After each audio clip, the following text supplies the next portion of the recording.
इस वीडियो को लाइक करें, हमारे चैनल को सब्सक्राइब कर बेल आइकन जरूर प्रेस करें हमारी new video Hello everyone, I am Dr. Bubbly. Most welcome to Indian Agricos channel. जैसे कि हमने लास्ट क्लास में डिस्कस किए थे कुछ multiple choice question based on cropping systems and patterns. आज की क्लास में हम कुछ रिमेनिंग क्वेश्चन डिस्कस करेंगे, जिसमें फर्स्ट क्वेश्चन है cultivation of crop regrowth after harvest is called relay cropping, multiple cropping and रेटिन cropping. The right answer is रेटिन cropping. जो ए है ऑप्शन, उसमें वो क्यों नहीं है, क्योंकि रिले क्रॉपिंग में क्या होता है, जो दो क्रॉप लगाते हैं, जैसे हमने राइस लगाया है तो before harvesting of the rice हम क्या करेंगे, सक्सीडिंग क्रॉप की सोइंग कर देंगे। तो उसमें दो क्रॉप्स की क्या होती है, कुछ लाइफ टाइम पीरियड की क्या होती है, शेयरिंग होती है। तो फर्स्ट ऑप्शन क्या है, कैंसिल हो गया। मल्टीपल क्रॉपिंग ऑप्शन है ही नहीं, ठीक है ना, तो ये भी आंसर नहीं है इसका। तो राइट आंसर क्या होगा, रेटिन cropping. Next is the ratio of gross crop area to the net cultivated area is known as cultivated land utilization index, land equivalent ratio and cropping intensity index। तो इसका right answer क्या है, cropping intensity index. जो A option है वो क्यों नहीं है, देखो इसका फॉर्मूला है, it is the summation of the products of area for each crop and duration of each crop divided by the total cultivated area or multiply by the 1 year days means 365। तो ये क्या है, इसका right answer नहीं है। Land equivalent ratio में हम क्या लेंगे, सोल क्रॉप भी और एज ए इंटर क्रॉप भी लेते हैं। तो इसका राइट आंसर क्या हुआ, क्रॉपिंग इंटेंसिटी इंडेक्स। नेक्स्ट है the calculate cropping intensity if gross crop area is 19 hectare. 19 hectare area कैसे हुआ, जैसे हमने खरीफ सीजन में 10 हेक्टेयर में क्या है, पर्ल मिलेट लगाया, राइस लगाया एंड मेज लगाया, और रबी सीजन में हमने 9 हेक्टेयर में क्या लगाया, व्हीट, चिकपी एंड मस्टर्ड। तो जो टोटल हमने कल्टीवेट किया है खरीफ और रबी सीजन के अंदर, तो वो कितना हुआ, टोटल एरिया 19 हेक्टेयर। अगर हम समर में भी कल्टीवेशन करते, जैसे मूंग बीन का ले लिया या फिर उड़द का ले लिया, 5 या 6 मान लीजिए 6 हेक्टेयर में आपने 6 हेक्टेयर में आपने कल्टीवेशन किया है, तो 19 प्लस 6 हेक्टेयर मिला के कितना हो जाता, 25 हेक्टेयर हो जाता। लेकिन हमारे पास जो नेट एरिया अवेलेबल है वो कितना है, ओनली 10 हेक्टेयर। ठीक है, तो इसके ऑप्शन है cropping intensity is 190%, second option is 100% and third option is 200%। The right answer is here.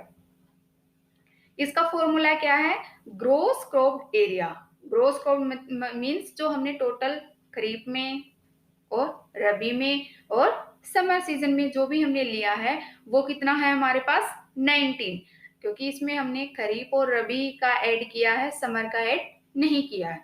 अगर आप समर के भी ऐड करते, जैसे हमने फॉर एग्जांपल लिया था 6 हेक्टेयर, अगर 6 हेक्टेयर को हम इसमें ऐड करते 19 में, तो कितना हो जाता, 25 डिवाइडेड बाई 10। तो हमने इसमें 2 ही सीजन का लिया है, तो अब हम क्या करेंगे, 19 डिवाइडेड बाई 10 मल्टीप्लाई बाई 100। तो इसका राइट आंसर क्या है, 129%, means A option is the right answer.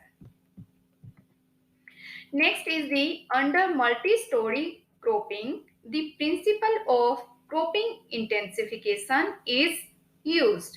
Multi storey cropping में क्या होता है, डिफरेंट हाइट की क्रॉप्स एक ही टाइम पे सोइंग होती है उनकी। ठीक है, क्या होगा उसमें, स्पेस क्या हो गया, डिवाइड हो गया, टाइम डिवाइड नहीं हुआ, क्या डिवाइड हुआ, स्पेस। तो हमने जैसे पिछली क्लास में डिस्कस किया था, जिसके अंदर एरिया डिवाइड होता है तो उसमें कौन सा एनिडेशन होता है, एनिडेशन इन स्पेस। तो right answer is a. Next question is the sum of area under different crops and harvested in a single year divided by total cultivated area is called cropping intensity index, multiple cropping intensity index और crop equivalent yield. ठीक है, तो इसका right answer क्या है? B. B कैसे हुआ? क्योंकि देखो, जो क्रॉपिंग इंटेंसिटी इंडेक्स है और मल्टीपल क्रॉपिंग इंडेक्स है, ये दोनों क्या है? सिमिलर हैं, लेकिन इनमें एक लिटिल डिफरेंस है। जैसे क्रॉपिंग इंटेंसिटी इंडेक्स में तो आपने देखा होगा, हमने क्या लिया है? Net sown area, net area available, लेकिन इसके अंदर हमने क्या लिया है? Total cultivated area. तो ये क्या हुआ? Multiple cropping index is the right answer. Next is which is the alternate crop to rice in Rabi season under rice cropping sequence both in common and irrigated area of South India. South India में क्या है? खरीफ और रबी season के अंदर दोनों में rice grow करते हैं। ठीक है, क्योंकि वहां पे जो इन्वायरमेंटल कंडीशन ऐसी है कि दोनों सीजन में क्या ग्रो कर सकते हैं? राइस। तो हमने अगर राइस के कोई crop as a alternative crop लेनी है तो रबी सीजन में हम कौन सी क्रॉप ले सकते हैं? Groundnut. Right answer is the groundnut. Next is the intercropping will increase the light interception of 20 to 30%, 30 to 40% and 40 to 50%। तो कितना इंक्रीज होता है? Right answer is B, 30 to 40%। देखो, एक हम करते हैं सोल क्रॉपिंग, एक करते हैं हम इंटरक्रॉपिंग।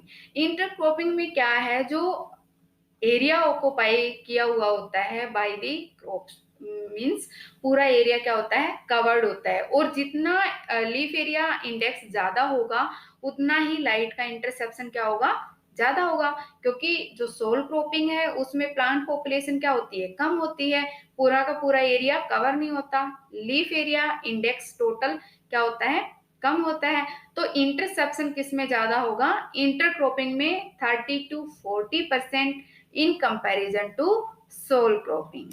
ठीक है, next is fusarium wilt in pigeon pea can be reduced by rotating with which crop? right answer is sorghum। क्योंकि जैसे हमने पिछली क्लास में डिस्कस किया था कि एक अलीलोपैथी टर्म हमने यूज की थी। तो अलीलोपैथी क्या है कि जो रूट जोन है, रूट जोन में प्लांट अलीलोकेमिकल्स और टॉक्सिन रिलीज करते हैं, और उन टॉक्सिन के रिलीज करने से जो सोइल का इन्वायरमेंट है वो क्या हो जाता है? चेंज हो जाता है। उसी इन्वायरमेंट की वजह से जो पिजन पी में फिजेरियम विल्ट आता है वो क्या हो जाता है? खत्म हो जाता है by the cultivation of the sorghum crop. Okay, next is the cover crop. जो कवर क्रॉप होती हैं वो क्या होती हैं? The first answer is the first option is rapid growing crops which are grown to protect the soil from rainfall and wind action. Second option is growing of a crop in strips all around the main crop. Third option is tall growing crops which protects the shade loving crops। देखो, तो इसका first option क्या है? Right answer. वो कैसे है? कोई भी कवर क्रॉप अगर हम लेते हैं तो क्या होती है? रैपिड ग्रोइंग होती है। ठीक है, और वो सोयल को क्या करती है? पूरे को कवर कर लेती है और प्रोटेक्ट करती है from rainfall and wind action से। ठीक है, next question is crops act as a trap crops for cyst nematodes in beets. The first option is gramineae family, second option is cruciferous family and C option is leguminaceae family। देखो, सबसे पहली बात ये है कि trap crop होती क्या है? जो ट्रैप क्रॉप होती हैं वो किसका काम करती हैं? होस्ट क्रॉप का काम करती हैं। किसके लिए? नेमेटोड्स के लिए। ये नेमेटोड्स को क्या करती हैं? अट्रैक्ट करती हैं, और इसमें क्या किया जाता है? फिर उस क्रॉप को डिस्ट्रॉय कर देते हैं before the nematodes manage to hatch. ठीक है, तो इसमें कौन सी फैमिली की क्रॉप होती हैं? कौन सी फैमिली की क्रॉप ये फंक्शन प्ले करती हैं? वो है cruciferae family. The right answer is B. The next question is the most efficient cropping for returning mineral elements to the soil.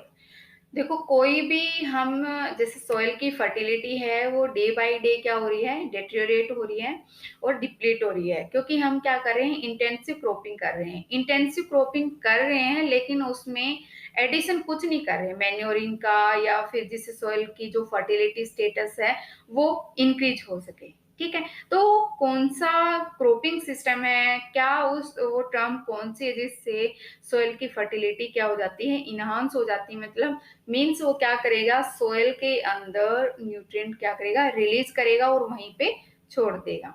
तो उसमें कौन सा होना चाहिए, मेन उस क्रॉपिंग के अंदर लेग्यूम क्रॉप्स होनी चाहिए। ठीक है, तो रिले क्रॉपिंग तो उसमें हो नहीं सकती। ठीक है, तो राइट आंसर इसका क्या है, क्रॉप रोटेशन। क्रॉप हम क्या है, सिमिलर क्रॉप्स लेंगे नहीं। अगर हमने राइस व्हीट लिया, राइस लिया, या फिर राइस अदर बार्ले क्रॉप ले ली, तो क्या है, सेम रोटेशन है, मीन्स सेम क्रॉपिंग सिस्टम है। तो हमने उसको क्या करना है, रोटेट करवाना, मतलब मीन्स लेग्यूम क्रॉप ले ली, कभी कभी ले ली ऑयल सीड क्रॉप, कभी ले ली फाइबर क्रॉप। ठीक है, तो ऐसे क्या करना है, उसको रोटेट करना है, जिसकी वजह से सोइल की फर्टिलिटी मेंटेन रहे। क्योंकि अगर हम डिफरेंट फैमिली के अगर वो लेते हैं, उसमें क्रॉप्स लेते हैं, तो उसकी वजह से क्या होता है, न्यूट्रिएंट सॉइल में मेंटेन रहते हैं। एक ही सॉइल ओरिजिन से न्यूट्रिएंट डिप्लीट नहीं होंगे, एक ही लेयर से। ठीक है, next is intercropping make the maximum use of soil resources, solar energy and water resources। जब हम इंटरक्रॉपिंग करते हैं तो उसके कुछ प्रिंसिपल्स हैं कि डिफरेंट हाइट की हम क्रॉप लेंगे और डिफरेंट रूटिंग पैटर्न की क्रॉप लेंगे और डिफरेंट ड्यूरेशन की क्रॉप्स लेंगे। तो ये जो 3 या 4 प्रिंसिपल हैं, इनकी वजह से सोयल रिसोर्सेज जिसमें से वो न्यूट्रिएंट लेता है, वाटर भी लेता है और सोलर एनर्जी का क्या करता है, मैक्सिमम हार्वेस्ट करता है। तो उसकी जो यील्ड है वो क्या हो जाती है, इंक्रीज हो जाती है और एफिशिएंट यूज करता है अवेलेबल रिसोर्सेज का। तो जो तीनों ऑप्शन है वो तीनों राइट है। The next question is ICR ad hoc model of farming system research in lowlands was established during 1998. The right answer is B. Next, a short duration crop in between two main crop is known as sole crop, catch crop and cash crop. ठीक है, इसमें क्या है, जैसे हमने एक ही year में दो मेन क्रॉप ले ली, एक एज ए कैच मीन्स क्या लिया, as a short duration crop ले ली। ठीक है, शॉर्ट ड्यूरेशन में कौन सी है, मेनली लेग्यूम क्रॉप है, जैसे for example moong bean, urad bean. ठीक है, मेनली यही दो क्रॉप हम ग्रो करते हैं शॉर्ट ड्यूरेशन की। तो इसमें क्या होगा, जैसे हमने राइस लिया, राइस के बाद व्हीट लिया, कोई भी अगर हम क्रॉपिंग सीक्वेंस बताते हैं तो स्टार्ट कहाँ से होता है, खरीफ सीजन से। ठीक है, तो राइस लेंगे, व्हीट लेंगे, व्हीट की हार्वेस्टिंग के जस्ट बाद हम क्या लेंगे, मूंग और उड़द भी ले लेंगे। ठीक है, जो हमने शॉर्ट ड्यूरेशन में क्रॉप ली है उस क्रॉप को हम क्या बोलते हैं, कैच क्रॉप। ठीक है, कैच करना। ठीक है, कैश क्रॉप होती है जिनसे हमें डायरेक्ट कैश मिलता है, जैसे कॉटन है, शुगर केन है, टोबैको है। ठीक है, the right answer is catch crop. Next, yield increase of one species over other is known by which index? Indices. The right answer is aggressivity. ठीक है, इसमें क्या है, हम जब 2 या 3 क्रॉप लगाते हैं तो इसमें एक क्रॉप की जो यील्ड है वो दूसरी क्रॉप के कंपैरिजन में क्या आ जाती है, हाई आ जाती है, और वो कौन बताता है, अग्रेसिविटी। The name of the crop which utilize nitrogen and phosphorus more efficiently. The right answer is jute. Next is the prerequisite for multiple cropping. जो फार्मर्स हैं मल्टीपल क्रॉपिंग करते हैं तो उनके लिए फर्स्ट ऑप्शन कौन सा है, किसकी अवेलेबिलिटी होनी चाहिए, इरिगेशन फैसिलिटी होनी चाहिए। ठीक है, the right answer is B. A system in which land is managed for concurrent production of food, forest crops, agricultural and rearing of animals. The answer is agri-silvi pastoral system. ठीक है, In a cropping sequence of rice, wheat, moong in 1 year, the rotational intensity is, एक होती है cropping intensity, एक होती है rotational intensity. तो rotational intensity का फॉर्मूला क्या है?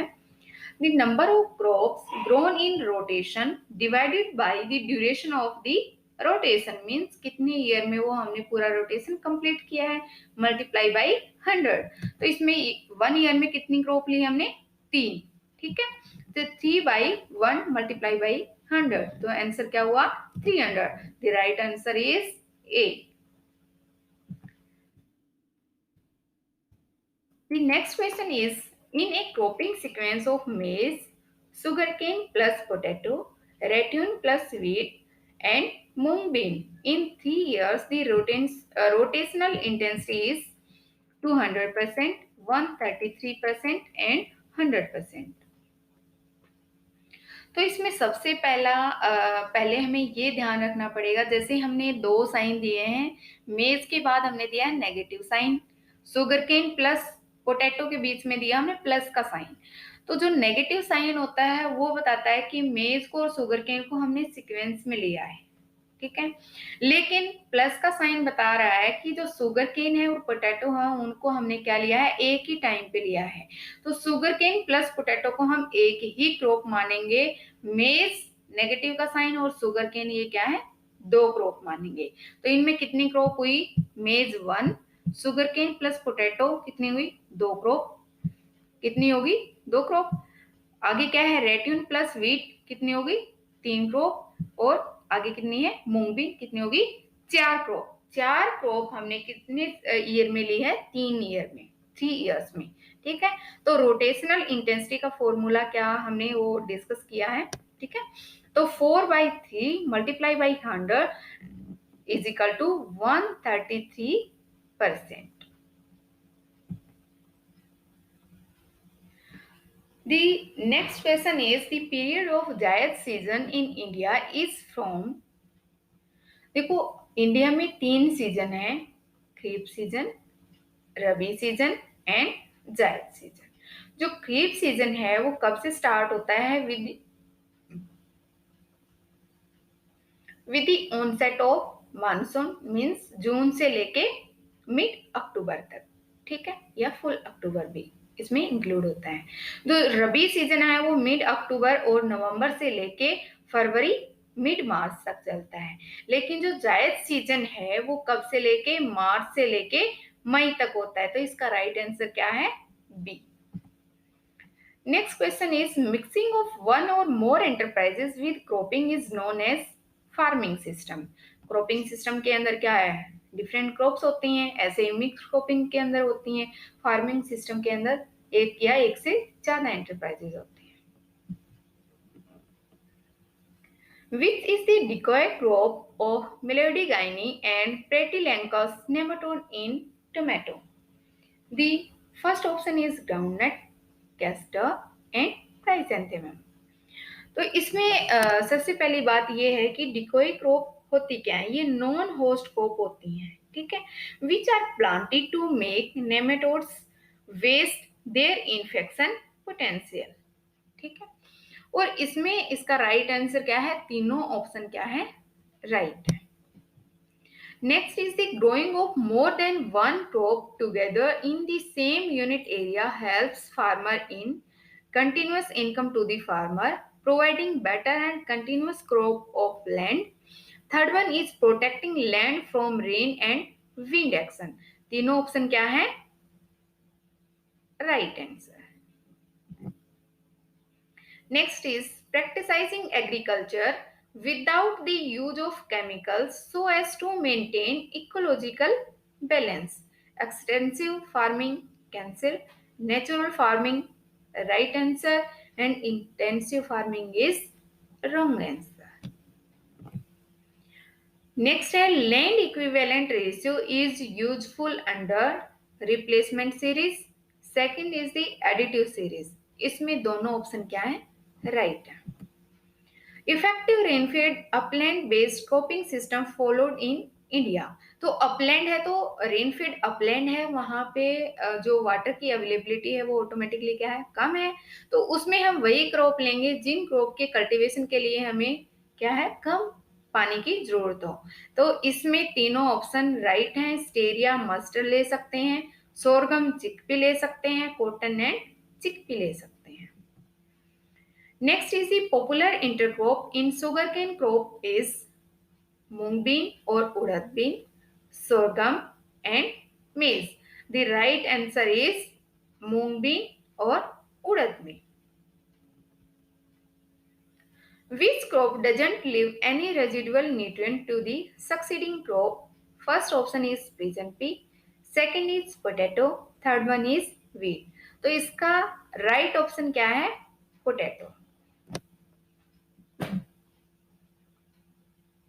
Which of the given can be combined with fish for enhancing benefit and efficient utilization of resources? First option is poultry, dairy and duck. तो इसमें right answer क्या है? Duck.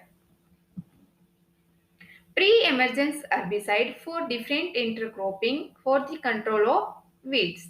अगर हम मेज और मूंग बीन को एज ए इंटरक्रॉप लेते हैं तो इसमें हम किसकी एप्लीकेशन करेंगे? ब्यूटाक्लोर की। सुगर केन एंड ग्राउंडनट के लिए नाइट्रोफेन, सोरगम एंड रेड ग्राम के लिए एमिट्राइन और टेर्ब्यूट्राइन हर्बिसाइड की एप्लीकेशन करेंगे। Thank you very much for watching this video. आज की क्लास में हम इतना ही डिस्कस करेंगे। नेक्स्ट क्लास में हम कुछ जो बचे हुए क्वेश्चन हैं उनको डिस्कस करेंगे। Okay, thank you very much.